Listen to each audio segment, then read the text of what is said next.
Poland is aggressively building what many describe as Europe's strongest conventional army in 2026 due to a combination of strategic, historical, and immediate security concerns. The primary driver is the perceived existential threat from Russia, amplified by the ongoing war in Ukraine since 2022. Poland shares a long border with Belarus, Russia's closest ally, and faces direct risks from hybrid warfare, sabotage, airspace violations, and potential escalation if Russia achieves gains in Ukraine. Polish leaders across political lines view Moscow's actions as part of a broader neo-imperialist agenda that could target NATO's eastern flank next, including Poland itself.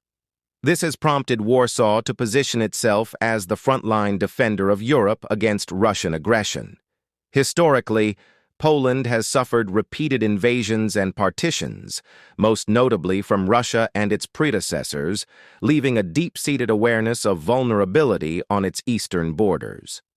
The full-scale Russian invasion of Ukraine served as a wake-up call, demonstrating that Moscow is willing to use massive military force to redraw borders and subjugate neighbors. Incidents like Russian drones entering Polish airspace, suspected sabotage on railways and infrastructure linked to Russian actors, and threats from Kaliningrad have heightened fears. Intelligence assessments suggest Russia could rebuild its forces for broader offensives against NATO within a few years, pushing Poland to act preemptively rather than wait for collective alliance responses that might prove too slow. Geopolitically, Poland sees itself as NATO's eastern bulwark. With the United States potentially shifting focus under changing administrations and some Western European countries hesitating on rapid rearmament, Warsaw has taken unilateral steps to strengthen deterrence. By leading in defense spending and troop numbers, Poland aims to make any aggression prohibitively costly for Russia while bolstering alliance credibility. This approach aligns with broader European efforts, but stands out for its scale and urgency. The core of this buildup is an unprecedented surge in military spending. Poland allocates around 4.7% of its GDP to defense in 2025 to 2026, the highest share among NATO members and far exceeding the alliance's 2% target. Plans for 2026 push this even higher, potentially toward 4.8% or more, with budgets reaching tens of billions of euros annually.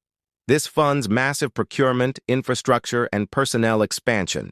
Over half the budget goes to equipment and modernization, the highest proportion in NATO, allowing rapid acquisition of advanced systems. Poland's army size has grown dramatically.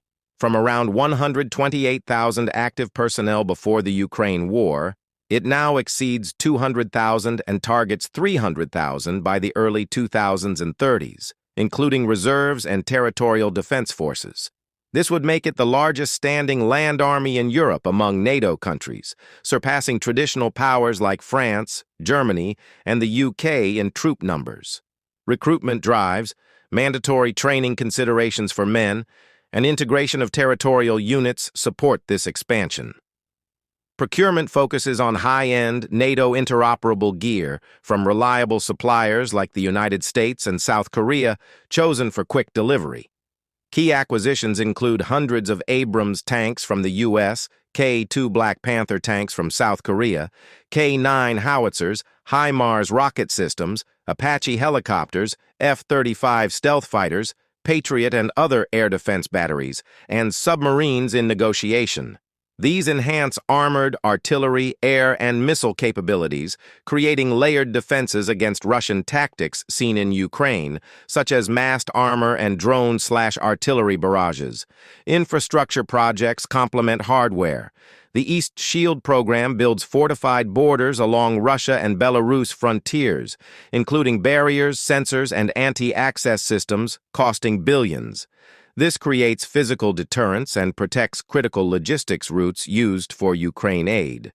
Politically, both previous and current governments prioritize this effort. Prime Minister Donald Tusk has called 2026 a year of Polish acceleration for building the most powerful army in Europe, accelerating investments, and strengthening defense industries. This enjoys broad consensus, with defense framed as non-negotiable national interest. Poland also pushes EU-level initiatives, like the SAFE program for joint procurement, positioning itself as a leader in European rearmament. Challenges exist. Heavy reliance on imports limits domestic industry benefits, raising questions about long-term sustainability and economic impact. Debt financing through special funds adds fiscal pressure amid high deficits. Recruitment and training for such rapid growth strain resources, and integrating diverse equipment requires time. Critics question whether quantity translates to quality against a nuclear-armed Russia, but Poland argues credible conventional strength deters escalation. Overall, Poland's drive stems from direct exposure to Russian threats, historical lessons, and a belief that strong national capabilities complement NATO. By investing heavily and expanding forces, Warsaw seeks to deter aggression, support Ukraine indirectly, and ensure Europe cannot be overrun easily.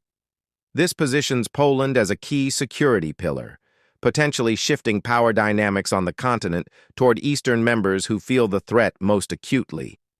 In 2026, amid ongoing uncertainty in Ukraine and hybrid pressures, this buildup reflects a calculated response to make Poland hard to attack and Europe safer through strength rather than reliance alone.